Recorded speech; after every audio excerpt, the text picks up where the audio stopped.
that? It's the budget train, and it's coming. It's coming for you. It will run you down all of your expensive cards, your fast mana, your tutors, your effective card draw and filtering. Nothing can stand in the way of the budget train.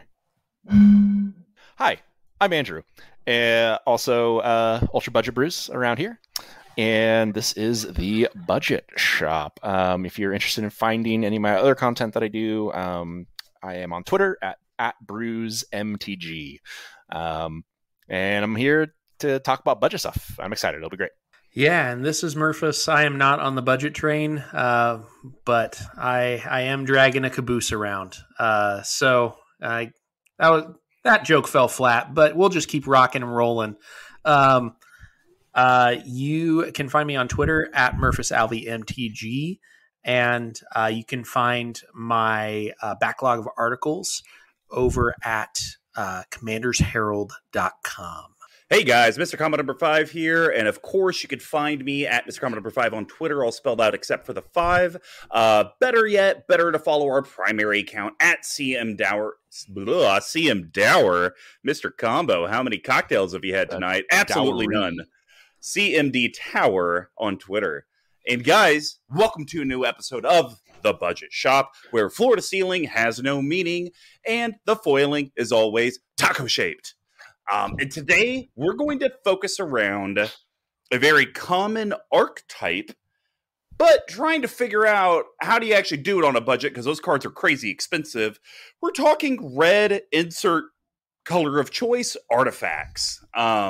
So, UltraBudgetBrews, when we're talking about red color artifacts, what does that look like to you holistically when someone's actually trying to build a deck, but they're scrapping the pennies stuck to the underside of my toilet? For sure. So one thing that's interesting about artifacts, if you were to click on the themes tab at EDHREC, it is actually the most popular theme that of any of them. Like equipment, life gain, +1 counters, aristocrats all come behind artifact. Now, some of that is because those artifacts is a little bit broader. They can do a lot of different things. But we decided that we just wanted to talk about red inclusive artifact decks because it helps narrow it down just a little bit, because there are about a million different kind of things otherwise you could talk about. So how it looks, I think one of the things that artifact decks, when I think of an artifact deck and I think of artifacts in EDH in general, the thing that I immediately think of are mana rocks, right? And I mostly think of the really, really expensive mana rocks. I think of mana vaults, I think of mana crypt, and I don't think of those things because we are not getting anywhere near those. Any kind of fast mana, any mana rock that costs 0 and is mana positive, we're not using those because we can't, because I don't want to spend $50 to $100 on those cards. So that's just like, doesn't matter the color. If you're on a budget and you're playing an artifact deck, you're not going to get some of those cards that are just really known and really, really, famous, I guess, artifact cards. Other than that, red does a ton. Red and white, actually, are probably the two colors. Blue's kind of sneaking up there, too. But I would say red is probably the best, honestly, artifact color, because they have a lot of cool things. They mess around with the graveyard. They get to discard cards to draw cards, which fills up your graveyard. And they also have a lot of cool cards that just interact with artifacts in interesting and intriguing ways. So that's kind of the overarching view of artifacts. Yeah, I do agree with a lot of that. And I actually pulled some stats here that I found pretty interesting. So I looked at this from the mono red perspective initially, and I found 76 artifacts that could work in mono red purely for mana generation only, under $1. And then there's 33 artifacts that just do mana generation between $1 and $5. And then if you just open it up and get rid of the mana clause, just like how many artifacts do I have access to? You have 1,416 artifacts under $1. Very lot. I really look at artifacts as the jack of all trades. You could almost say the artifacts are the permanent version of an instant or sorcery, where there's an instant and sorcery that could do literally anything in the game of Magic, pretty much. And so artifacts, I feel like, is just the permanent version of it. And so you don't even, when I see these numbers, that tells me you don't even need your commander to specifically care about artifacts to have an artifact themed deck. And that's actually what I think makes artifacts so interesting. The fact that you don't need that legend to really helm the deck to make it function as an artifact deck. But I think that's where a lot of people from a build perspective, I don't have an artifact deck, because in their minds, they don't have a traditional artifact commander like a Breya. Where in reality, I think a lot of us probably have artifact decks, or decks that would classify as artifacts that we don't even realize. Yeah, I think that's right. I think what we have to look at is like card type density in your list, and then like what's your game plan, right? I'm a big proponent of know your game plan. What does a winning board state look like? If your winning board state looks like compiling artifacts, you might be an artifact deck. If over 30 cards in your deck are artifacts, you might be an artifact deck, even if you're not doing traditional things. And to your point, Andrew, I think when I think of like RX, like kind of the initial for like R, like red other color artifact deck, I think the R there actually stands for recursion. Like that's what like red artifact decks want to do. I think of Duretti Spaghetti, Duretti Scrap Savant wants to chuck things in the graveyard and bring them back. I think of Goblin Welder. I think of, oh my gosh, Goblin. Slow Bad. I do think of Slow Bad. Scrapper? Goblin Scrapper. Maybe. I also think of cards like Scrapyard Trawler. And you want to be playing with your graveyard. If you're in red X artifacts, you're really crippling yourself if you're not utilizing the graveyard to generate value. You're going to fall behind. As just a brief aside, because Duretti is a great card, and it's not one I'm necessarily going to be talking about today, but it's a great budget commander. How much do you think Duretti costs? $50. $50? Yep. Duretti Scrap Savant, the one in the mono red commander deck. Yeah. Okay, $50. Murphy, I want to bet a quarter. 75 cents. Damn it! I was the closest without going over. that is true. You were the closest in all of the ways, sir. So anyways, I just thought that was an interesting one. I thought about building that, but I was like, I'm gonna do something different. So anyways, just brief aside. All right. Well, guys, hopefully that kind of gives you some perspective of our insights into what like a red color artifact deck kind of looks like. Before we head over to kind of talk about what legends we thought were interesting, let's hear a little bit about our awesome patron community. Do you like CMDTower content? Do you wish you could have more of it?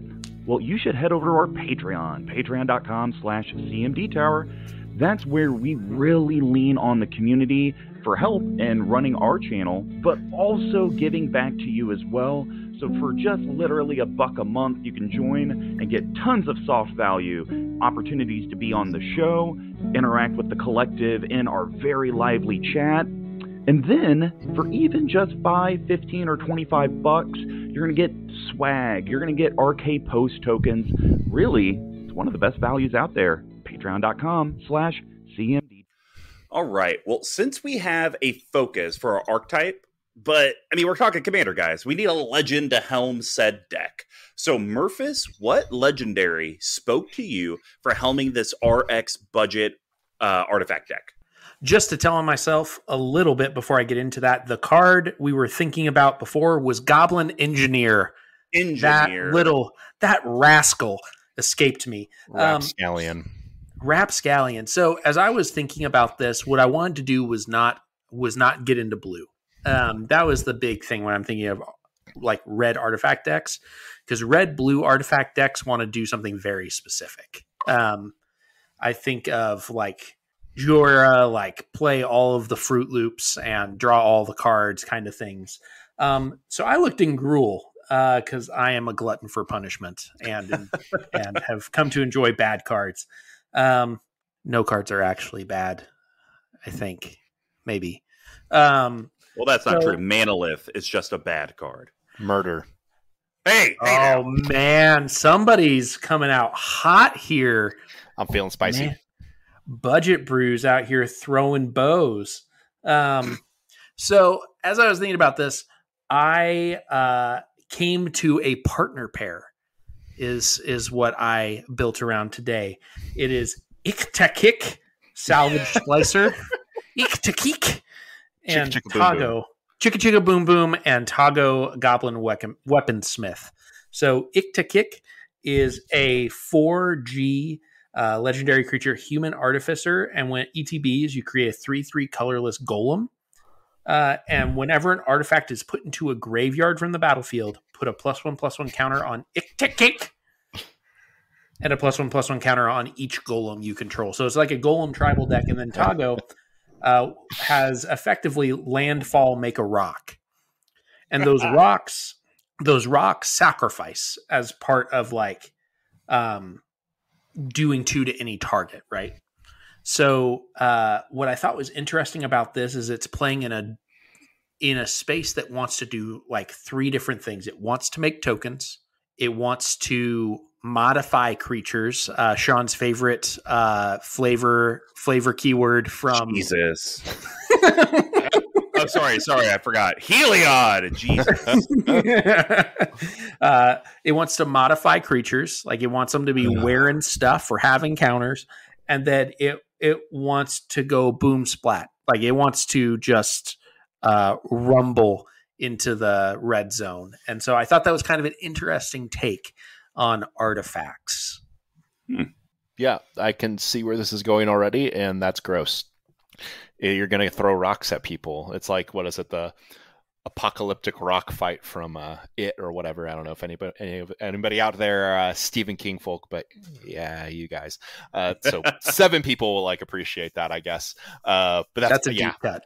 It's a very deep cut. But yeah, throwing rocks at things, I love it a lot. That's awesome. Yeah, throwing rocks at things, but then also pumping your team. Like that's what I didn't realize when I read Iktakik a million years ago when Commander Legends came out, is that triggers every time an artifact's put into the graveyard. Yep. Which is so pretty powerful. Yeah, for sure. And that even sounds like a deck you'd probably run. Well, I guess that would probably hurt you more than, well, I don't know. Isn't there that enchantment that like whenever an artifact goes to your graveyard, you're able to like fling damage to someone based on the cards in your hand, I think? Maybe I am thinking of Pia's Revolution. Yeah, I'm thinking when you say that. It's the one that lets you recur artifacts unless somebody pays the tax. Gotcha. Yeah. Someone out there in the collective, comment in the Brews and Builds channel. I know Jimmy played it on like one of the second episode of Game Nights ever. And that's how he ended up winning, is he was able to like sacrifice stuff, and then this thing was like flinging damage based on the amount of cards that someone had in their hand. Like but that sounds like that would even be disgusting in this deck too, with how many rocks you're going to be throwing around. Right, exactly. So we're going to make some artifact tokens and do some artifact things and hit you with some big booties. Well, the one I went a little bit different direction. So I really try to look at these budget challenges as a way to challenge myself to look into legends that maybe don't have as much love out there. And EDHREC, the Crowned Scourge, I thought was a very interesting pick because it only has 184 decks or 187 decks on EDHREC. So this guy's 2 colorless red, legendary creature, dragon, M21. It's a 5/4 with flying. It can't attack unless you have 4 or more artifacts. At the beginning of your end step, create a treasure token for each non-token creature that died this turn. So the treasures, you had tap, sack, add a mana. You could pick up one of these guys for 90 cents. Very, very cheap. And, some of the notes that I'd kind of made on them, I like that it's low curve. We've talked about this in other budget episodes before. If you're trying to be a budget, usually your curve's going to be higher because the cards that are cheaper are usually just worse versions of other cards with lower CMC.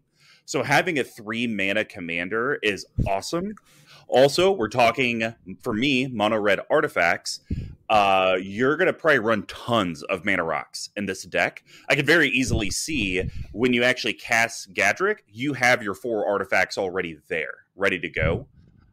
So I really enjoy that. And I think this is kind of a build where you're able to use the utility of what artifacts can do, like I talked about earlier. I'm almost envisioning this kind of Voltron go tall with dragon type strategy because there's so many dragons that care about artifacts that you could have that in there, but then you're using the artifacts to remove threats, you're using it to ramp, accelerate your card draw, which red's not that great at, and also a big one are the amazing pieces of equipment you can use to protect your stuff. So I actually think you could probably build a very budget-friendly EDHREC deck with the artifacts, and then your budget can go towards maybe the costlier dragons, the ones that are 10, 15, 20 bucks, but you're able to do that because you've spent 50 cents on your grain package from Brews and Builds on 20 cards. So what are your guys' thoughts on EDHREC, and are you shocked that there's less than 200 decks with him at the helm?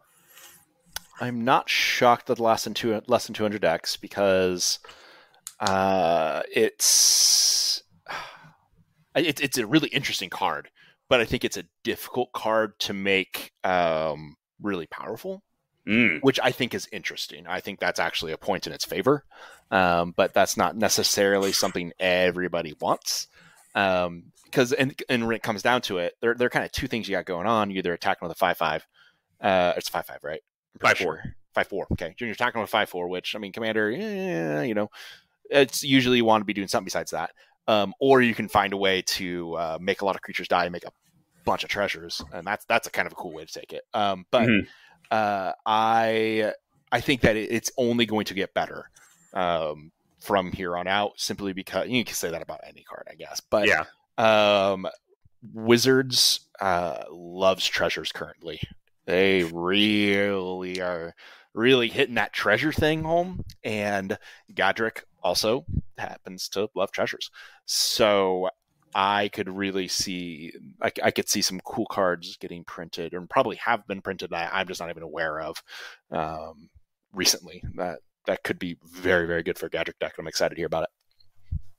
Yeah, I like EDHREC a lot. I think that the power level ceiling can be compensated for with the right amount of board wipes, right? Like damage based board wipes to power out large spells early. And I think the fact that EDHREC rewards you for doing what you need to do in the early game, which is play your mana rocks, get your grains in the beer, right? You gotta do that work. I have honestly been impressed with EDHREC every time I've seen it on the battlefield, which in all fairness is not often. But just generating a little bit of mana off EDHREC tends to be good enough. Because it's not the only thing you're doing.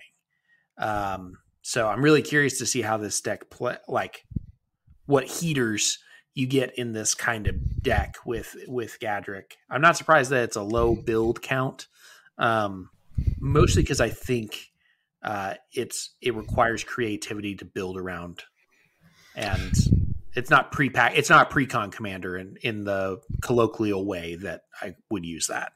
Yeah, and I think to that point, Murphis, if you separate EDHREC from the command zone, he's actually in over 13,500 decks in the 99 of everything that EDHREC can be in. And I think that's, for a kind of niche-y creature to be in 3% of every deck that's red, I think that's actually a pretty healthy deal. So, and then the only other point I wanted to make, guys, going back to that low CMC, I like it because in a budget deck, your commander is going to get removed. And then because things cost so much, you're really trying to figure out where you put your resources in turn 5, 6, 7, 8. Do I recast my commander? Is it really worth it? Well, with Gadrick only being 3, you can take risks and play him a little bit more libaciously, I guess. And just knowing, hey, if it gets murdered, the best removal spell in Magic, now it's only 5 to play. Oh, the best removal spell in Magic, murder. You heard it here, folks. Well, Oob, what did you build? Well, I decided to go with a card from Modern Horizons 2, and it is Zabaz the Glimmer Wasp. This is actually one I have thought about building a number of times. Is one that Murphis will actually probably have a lot to say about. I'm curious to hear what he has to say, his feedback, because it is a modular lord, essentially, and he used to have a modular deck built around Gerard Weatherlight Captain, I think is the name of it. Yeah, red, white. Okay. So Zabaz Glimmer Wasp is Boros. And but it just costs 1 generic mana to cast, which I love anymore. I don't like, it's really hard for me to have a commander that's above 4 mana. I just like being able to cast my commander a lot. So this will cost you 1, turn 1 mountain, best card in Magic. Play your commander. God, so good. Okay, it has modular 1. Modular 1 basically means it comes into play with a +1/+1 counter. And if it dies, it gets to move all of its counters to another artifact creature, any artifact creature. So if a modular triggered ability would put 1 or more +1/+1 counters on a creature you control, that meant put that many +1/+1 counters are put on it instead. That was a mouthful. Lord of mercy. So basically it just, not doubling season, but it just adds 1 counter. If you're getting 2, you get 3. If you get 3, you get 4. Then it has the things that make it Boros. It has, for a single red, you can destroy target artifact you control, which is important with modular. And for a white, you can give it flying until end of turn. So you can try to get in there some sneaky commander damage. And it's a 0/0, but technically it's a 1/1 because it has modular 1. So actually it'd be a 2/2 because it comes in and so it would actually be a 2/2. Cool. So that's neat. So that's what that is. So I am basically going to building with a lot of modular creatures, and I'm also going to be trying to find other +1/+1 counter synergies, and also look to utilize words like proliferate so that I can increase all of my +1/+1 counters. Zabaz can be built in some really cool ways. If you have unlimited budget, like you can do all sorts of stuff with sacrificing artifacts and bringing them back and recurring them and sacrificing them again and making all these like weird infinite mana loops. We're not going to be doing that. We're just punching people right in the face hole, and it's going to be great. One thing for clarification real quick, modular, they enter the battlefield with those counters, so Zabaz's replacement effect will not work for its own. So it will still enter modular 1 with 1/+1/+1 counter, but then any of your other effects that modular would be triggered while Zabaz is out will get the additional. Well, there you go. Good to know. We can't have a 1 mana 2/2 in Boros. That would be unacceptable. Yeah. And then could you imagine if it had card draw? Whoa. Oh, Lord of mercy. So yeah, that's what I'm going to build around. I think it'll be a fun deck. Yeah, I think Zabaz is sweet. I have looked at it before. I've been hurt before by Boros now multiple times. The first of which was Gerard, which was a modular tribal deck, which was significantly worse before Modern Horizons 1 or 2 or whatever that's from. I don't know if you know this, but Arcbound Worker is not an EDH viable card. But what I did find is that like the sacrifice synergies and being able to move counters around is actually a really powerful thing to do. So I'm really curious how you're going to do that, like how to most effectively do that on a budget and make it like meaningful for the battlefield. For sure. Yeah, I think that's super cool. And I really like that you could do it at instant speed. And so it could almost be one of those, they have protection. Only this one modular creature or artifact creature I have can do it. Okay, so I got 5 red. Let me pay my red. I'm going to blow up these guys, and let's just load up this dude and block with it. Like, that's really, really cool. Or same type of thing. Like, hey, I'm going to give Zabaz flying. Go over. Okay, we're at damage. Nothing's really happened. Let's pay the red, load up Zabaz, and maybe even one-shot someone literally out of nowhere. I like the...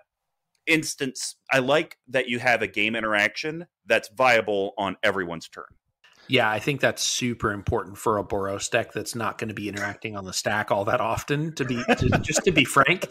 And I do love that. The old Inkmoth Nexus Arcbound Ravager garbage that we used to see in like Modern from yesteryears ago, when Affinity was like a secret infect deck. And Zabaz has a lot of those same lines, which is sweet. Awesome. Well, guys, that was super exciting. Before we head to our last section for the night, let's hear a little bit about our store. Hey there, Collective. Do you need a new playmat? Do you need some sleeves? Have you been forgetting your upkeep triggers? Well, be sure to head over to CMDTower.com/merch and be able to pick up all the great swag made for you guys. It could be the Mr. Comma number 5 reminder token. It could be the Squee McGee Get Up and Fight coin, or heck, even our foil playmat or Jund holiday sweaters. All of it's there. Go check it out. Well, let's see what each of us came up for our legendaries with the RX artifact archetype. And we're going to be each discussing a card that's under a penny, a nickel, a dime, a don't sue us, a penny, a nickel, a dime, please don't sue. And so, I'm going to be kicking this off with my penny card for this EDHREC deck. One of the things that I wanted to do is let's get artifacts that when they enter the battlefield, they also make artifacts. Let's try to find some of that type of synergy because we want to get to 4 artifacts as quick as we can. And so this card got just printed in Streets of New Capenna. It's only a penny, but Gilded Pinions, I think, is a really smart card. So 2 colorless artifact equipment. When it ETBs, make a treasure token. Equipped creature has flying, which, yes, I get it. It does not going to matter for EDHREC, but we're going to have other creatures in the deck that don't have flying, and it's equipped for 2. So I almost look at this as, many, if you guys have listened to us in the past, I've kind of equated my card draw number to like 1 card equals 1 mana. And if I can get the mana value lower, then that's great, but I don't want to pay more than 1 mana. I look at this kind of similar. I'm actually paying 2 mana to get 2 artifacts for EDHREC. So 1-to-1, that's a really good rate. Like, what do you guys think about Gilded Pinions? It's an underrated card, I think. That's kind of a cool card. Like, it's like you said, you're not going to attach the EDHREC, but you're not playing like creatureless EDHREC. Mm-hmm. You have something else that you can throw it on, and 2 mana is I mean, it's not ideal. Obviously, you would always prefer it to be less, but yeah, Equip 2 isn't terrible, and Giving Evasion is underrated, and a treasure token is great. Yeah, that's kind of where I'm at. I think we undervalue flying significantly in the format, and there's a reason why one of the most reliable limited archetypes in history is flying. Blue-white flyers, right? Like, that is the reason why everybody gets pissed off when somebody dumps their Sun Quan on the battlefield that has, I can't believe it's not real flying with horsemanship.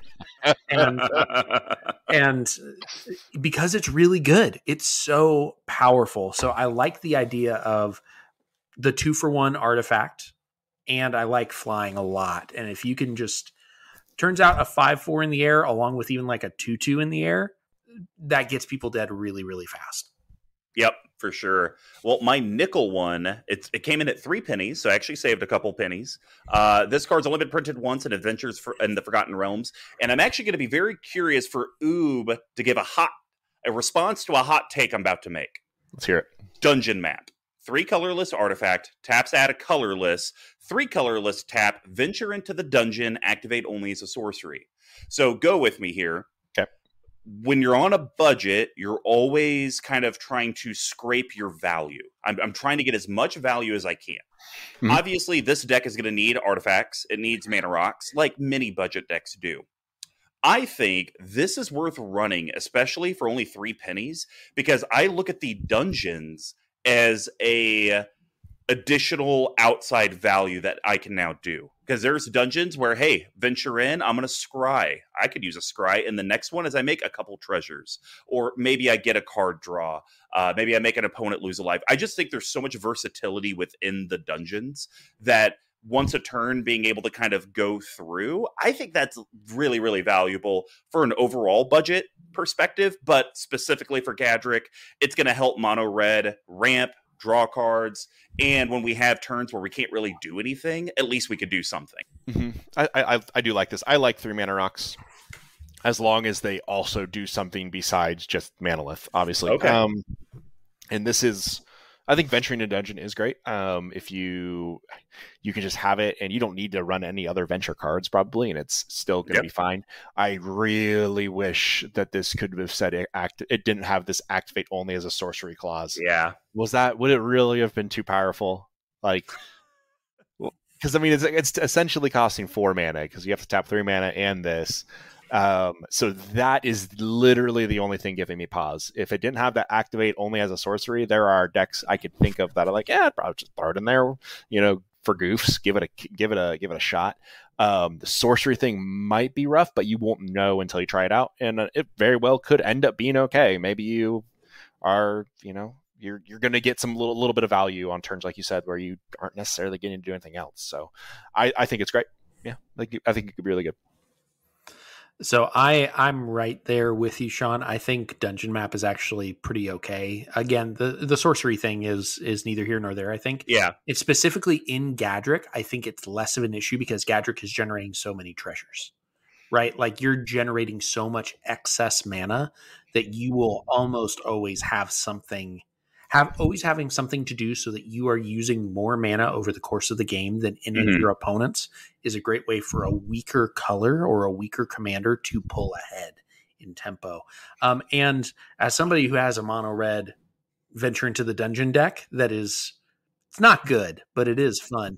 I can tell you that if you can make it through like Fandelver, you can make goblins, you can make treasures, and you can draw a card, right? Like those are all things that you want to do in a mono red deck, especially with Gadrick. It like Dungeon Map begets another artifact. It's slow, but it can do it. So I really like this pick, actually. I think this is really smart. Awesome.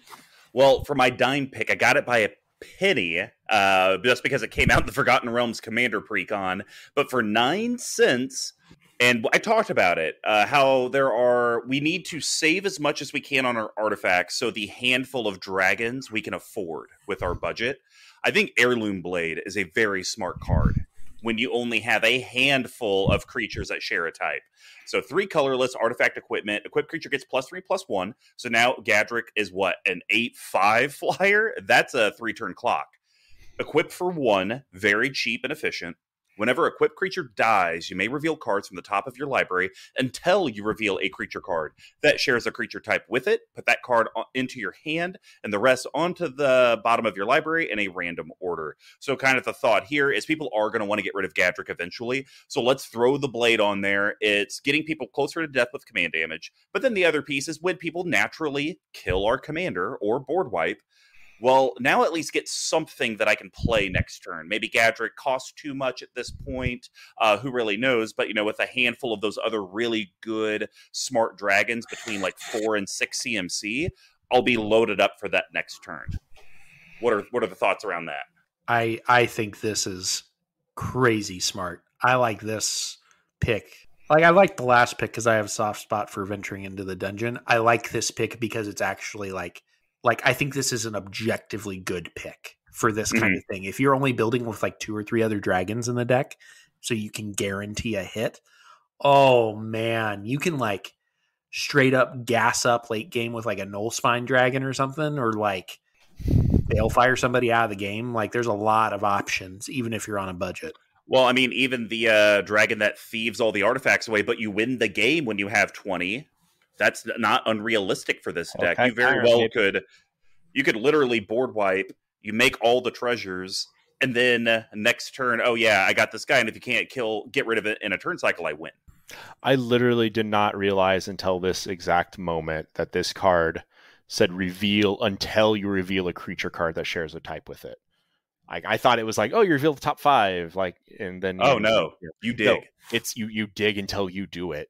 That's really good. It only equips for 1. I like this a lot, actually. As long as you have some other impactful dragons, totally do it. Also, super secret upside. It has adorable secret lair art. If you want, it's a cat with a katana, and it's wonderful. Don't know that I'd spend $10 on it, but maybe some of you all are ballers. I don't know. But, well, that's hot. I'll hit on my last card. It's my quarter pick. It's 17 cents. I'm finding out, you know what I'm actually seeing is a lot of these cards have never been printed more than once, but yet they're still very, very cheap. I guess it just tells me they're very bad cards. But I think this card's super sexy. Blazing Sunsteel. Colorless red artifact equipment. Equipped creature gets +1/+0 for each opponent you have. And when equipped creature is dealt damage, it deals that much damage to any target equipped for 4. So I know the equip cost is a little high, but if we're thinking about the progression of this game and what the CMCs are, it's very natural. Turn 4, you're equipping Blazing Sunsteel to your EDHREC, and now you have an 8/4 flyer on turn 4, ready to 3-turn clock someone. Most likely people don't have flying. One person doesn't have a flying blocker at that point. But then I also think about this. One thing that Mono Red likes to do is it likes to do damage to creatures as a form of board wipe. 2 damage to each creature, 3 damage to each creature. Well, Blazing Sunsteel now turns it into like a stuffy doll effect. As EDHREC receives the damage, oh, you want to block because you don't want to take 8.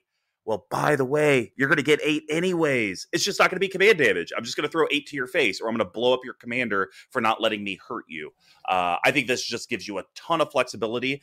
Even though it is 17 cents, it's at our upper end of our artifact budget. I think that's 17 cents well spent. I like build your own stuffy doll. That's rad. As long as you are running stuff like Pyroclasm and Sweltering Suns and all that kind of stuff, this can actually do quite a bit of work. The Equip 4 is a little brutal, but I love Stuffy Doll. I love Brash Taunter. Those are some of my favorite cards, so I love this pick.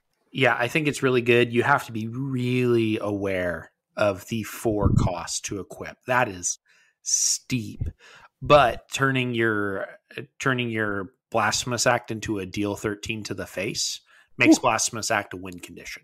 That's hot. And I like that modality in that's I think part of what you get with a cheap commander, like CMC wise, is you get flexibility to recast it on purpose that you wouldn't get with like a 5 CMC commander.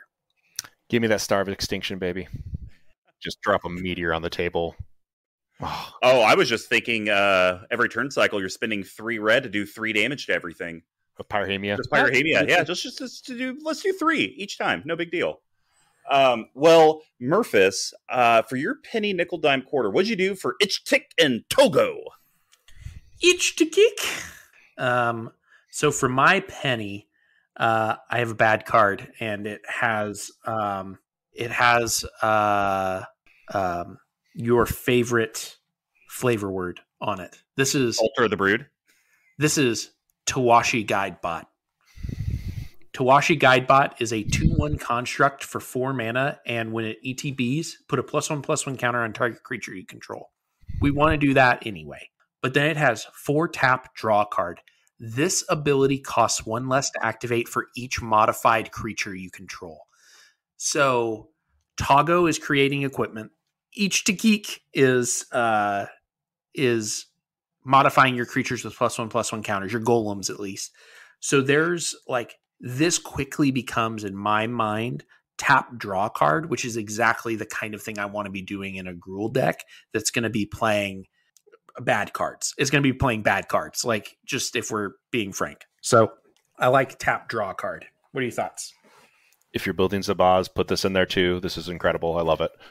I like it because so I would be anti this card because it is 4 for a 2/1, but then I like slap myself and I'm like, Mr. Combo, we're talking budget here. Get out of your butt.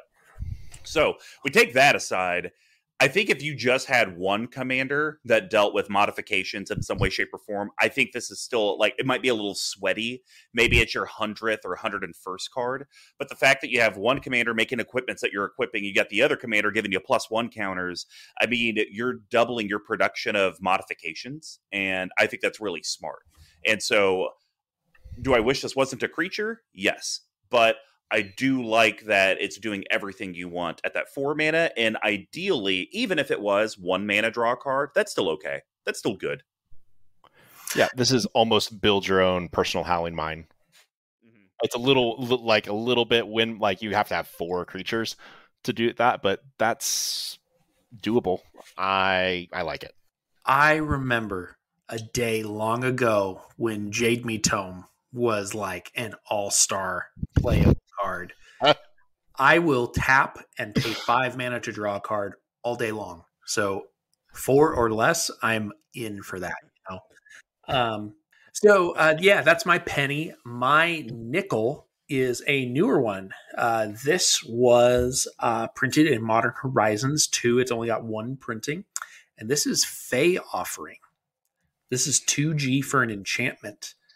At the beginning of your end step, if you've cast both a creature and a non-creature spell this turn, create a clue, a food, and a treasure. Oh, that's so cool. I love so it. Cool.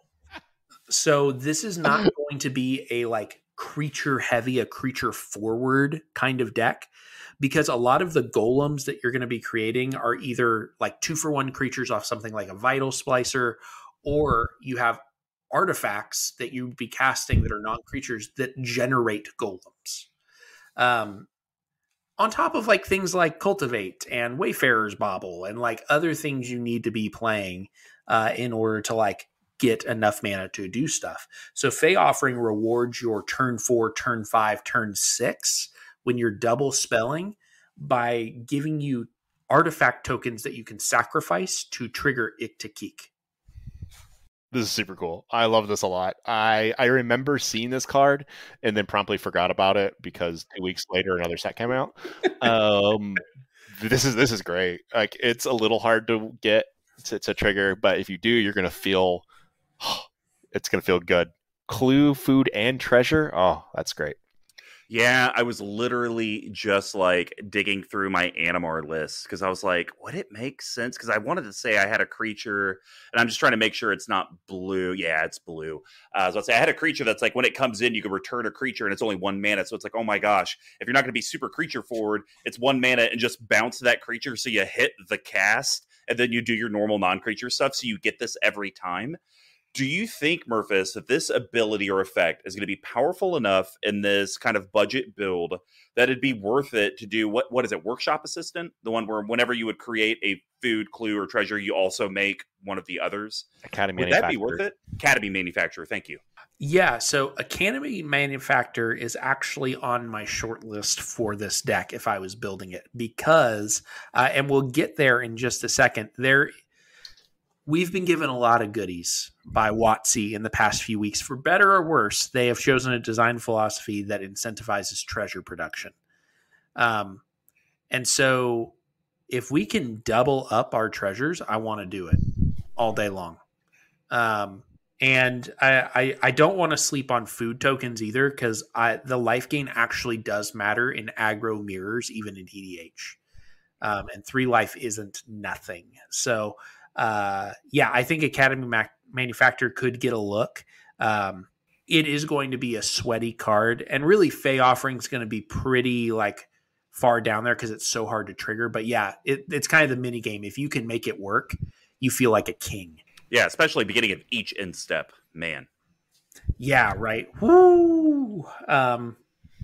So that is my nickel. My dime is a fun one. This is from Adventure in the Forgotten Realms Commander. And this is Bucknard's Everfull Purse. I love this card. This card is 8 cents, and it is a 2 mana cost artifact. Look at that. It triggers half of Fey Offering. We did it. And it has 1 tap, roll a d4, and create a number of treasure tokens equal to the result. The player to your right gains control of Bucknard's Everfull Purse. So this is a situational card in that you have to be at the right kind of table. You have to be at a table that's here to have a good time, not a long time. You know, like, let's pass around the purse and get a bunch of treasures and like ramp up the game. But if you happen to just do the thing and roll a 4 the first time you tap this, you get to play Overrun for free with EDHREC out, right? Like, you give all of your creatures, all of your golems +4/+4 at instant speed.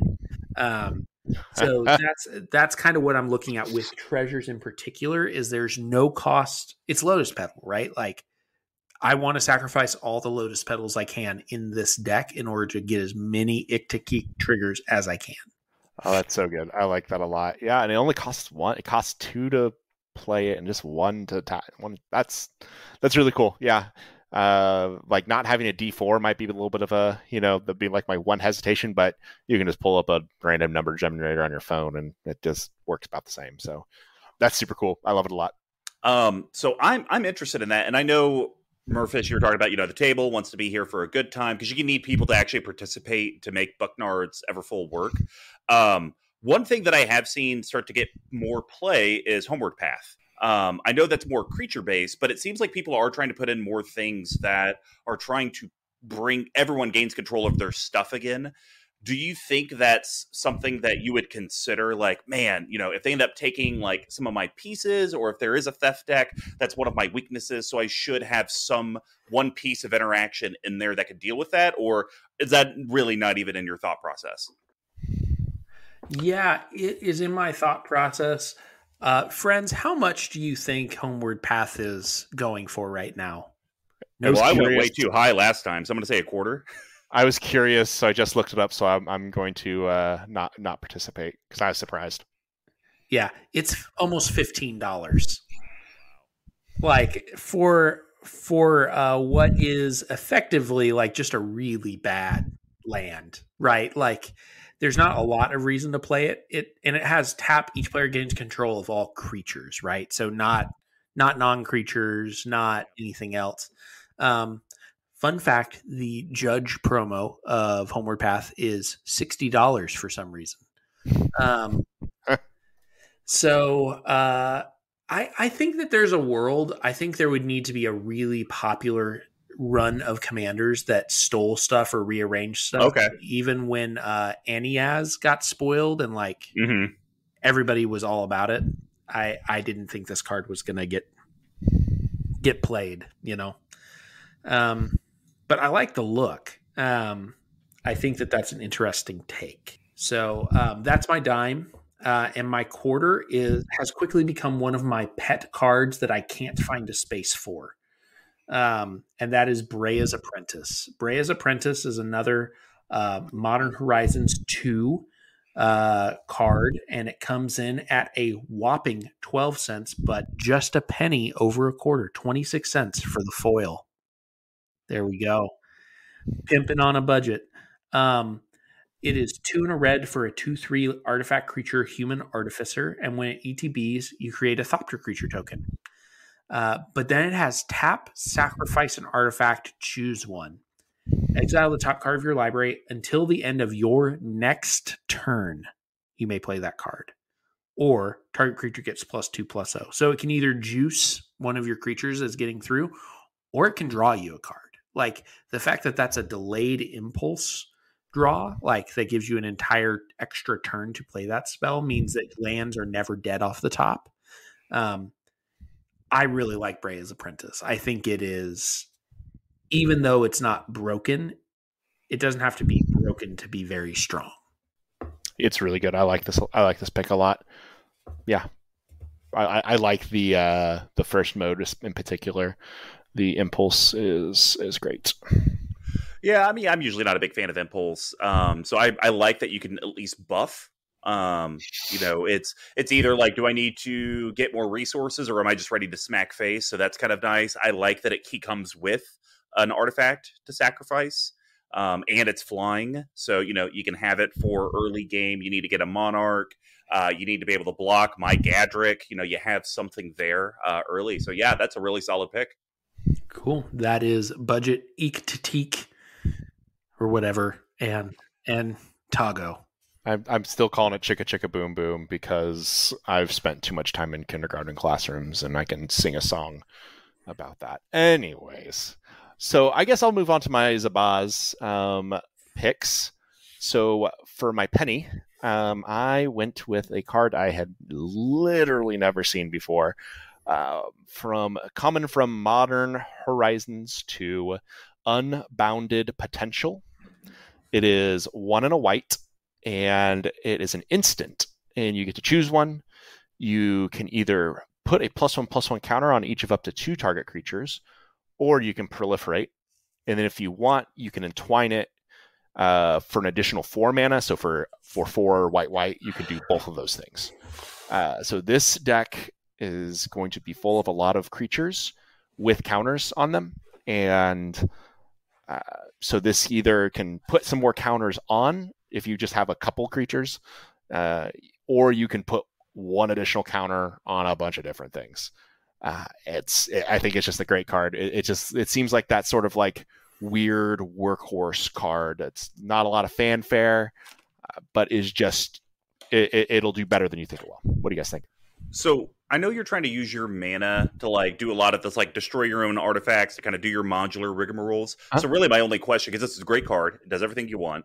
How often are you actually doing the entwine? Like, are you holding this up? Like, if you could do it, because it's like, I really need to be able to entwine this to get the value. The entwine, I only thing I look at the entwine I'm looking at is something like, oh, it's turn 10. I top deck this. It's not. It's slightly more powerful near the end of the game, assuming that you have a board. Because if you don't have a board where you just weren't winning the game anyways, probably doesn't matter what you draw.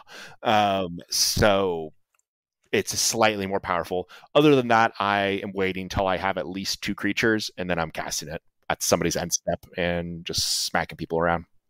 Yeah, I like this a lot. I think instant speed proliferate is actually pretty strong, right? Like, if totally you can give someone a poison token, poison counter, if you even just have a few modular creatures, like instant speed for 2 mana proliferate represents a lot of damage. So I think this is really smart. It feels like a workhorse for sure. Yep. Okay, so for my next one, so fun fact about modular cards. If you look at all of the cards that have modular, if you just look on Scryfall, there are 23. One of them is Zabaz.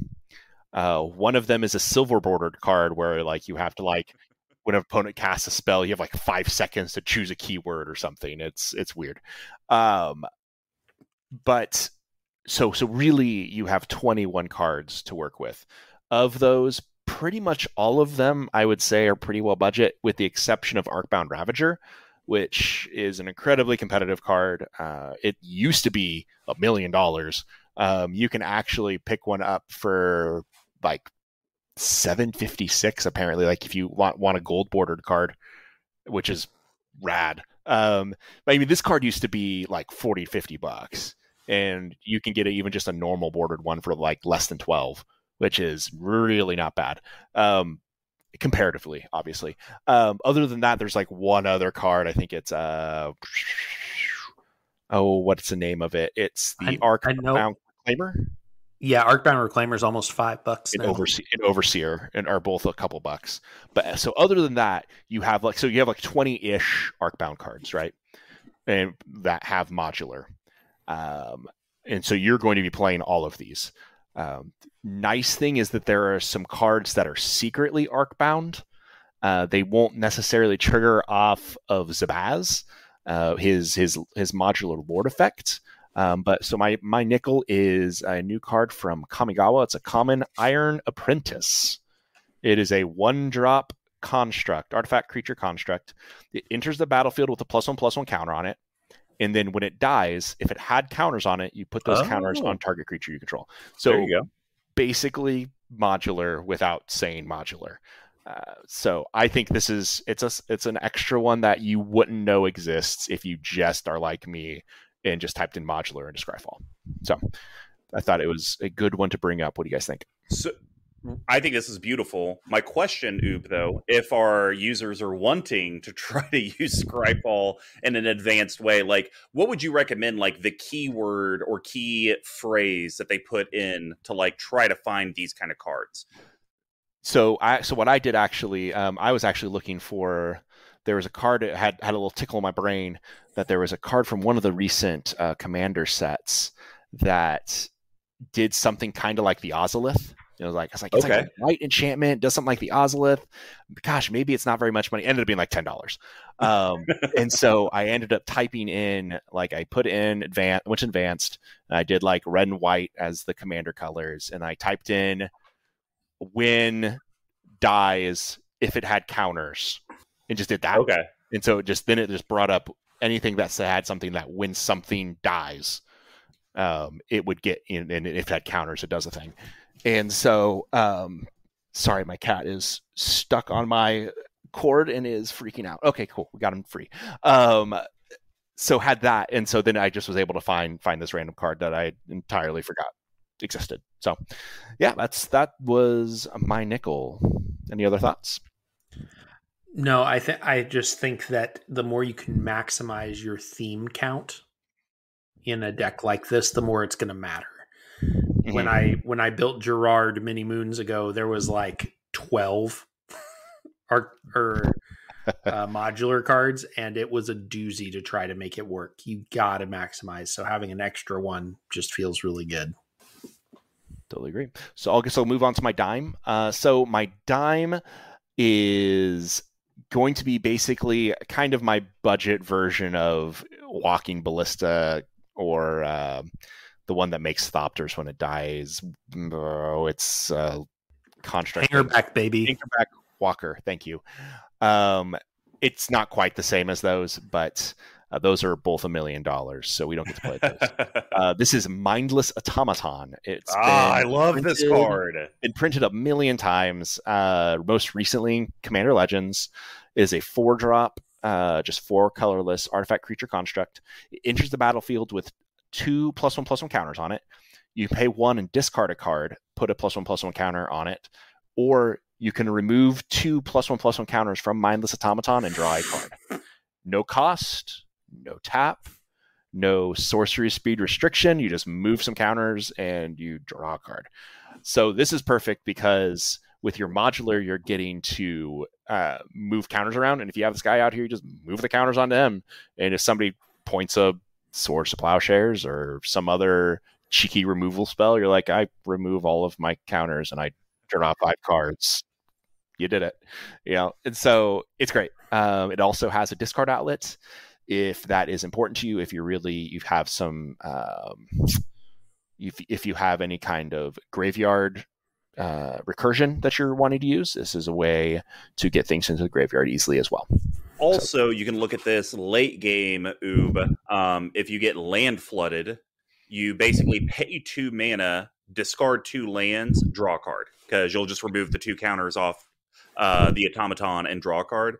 And so, it's not a great rate, but at the end of the game, when it's like, I need stuff, then, that's a perfectly viable avenue. And I just have a very special place in my heart for this card because I run it in my Shirai deck, and it's one of the few ways that I can use a 2-power creature and still recur it, because it goes to the graveyard with 0/0 because it has none of the counters. And so just getting to draw a card on everyone's turn, it's just so good. That's a really cool. I didn't even think about that. That's awesome. Never in a million years would I have gotten there. That is... I like this card a lot. I saw this card today, and honestly, I thought about it for EDHREC as well, because I was using the advanced filters to look at +1/+1 counter interactions and stuff. But I think this card is really sweet, and you'll be able to use a lot of counters. I do like the avenue of discarding cards for value, especially if you can recur them. So I'm looking forward to seeing what kind of work this card could do in this deck. Yeah, totally agree. So my last one is one. It's actually, I think it's a talking point that we need to talk about with the artifact decks. So artifacts have a lot of cool payoff cards that are not artifacts. There are a lot of cool cards that you could run that do X thing when it's an enchantment, when creature, when X artifact enters the graveyard or enters the battlefield, or a creature that is not an artifact itself, but like interacts favorably in really cool ways with artifacts. If you're not careful, and I've done this personally when I used to run a Brea deck, I had this thing where it was like I had wanted to use all of these cool enablers, and then I'd watered down my artifact count so much that I was just playing a bunch of enablers with nothing to enable them. And so I sat there just like drawing dead and just playing Brea every once in a while and hoping that was enough. And so I had to go back to the drawing board, because you can't just play a bunch of payoff cards. You also have to have the things to enable them. And if you're not careful in an artifact deck in particular, there are so many cool things you can do that it's easy to fall into that trap. So I don't have like a number or anything that you should think about running or anything like that. I mean, it's art, not science. You play around with it and you see what works. But this card, actually, I had never heard of this card, and I read it and it made me audibly giggle. So this is Sigarda's Summons. It is a rare from Crimson Vow, and it's an enchantment. It's a 4 and white. And it says creatures you control with a +1/+1 counters on them have base power and toughness 4/4, have flying, and are angels. Oh my gosh! Let's turn all of those little robots into angel robots. I don't know anything about this. There has to be like some kind of weird anime about like angel robots, right? I mean, I don't know. I like I said, know nothing about anime, but I'm assuming that would be a thing. This is hilarious. I think you turn. Yeah, because it makes their base 4/4. So whatever counters they have on top of it, like, makes them that much bigger. So you're gonna be at the least 5/5 is the absolute smallest they will possibly be, is a 5/5. Like I said, audibly giggled. I think this card's hilarious and super sweet. Yeah, this card's great. Again, never in a million years would have thought about this. That makes me smile in my heart. Yeah, that's terrifying, because that is something that you wouldn't see in a Boros modular deck, because it's like, okay, yeah, Oob has 7 creatures with various amounts of counters on there. Like, this sucks, but it's like, this one's a 1/1 and this one's a 2/2, and it's like, I could deal with this. And then it's like, okay, well, you guys know I'm in Boros, so I can't just, Overwhelming Stampede or, Crater Hoof, or can I? How about we just make them all 4/4s flying to give them additional evasion? That's insane, because basically 6 mana with the example I just gave, that's adding 28 power to the board and flying. Yep. It's like a weird continuous overrun, kind of. Yeah.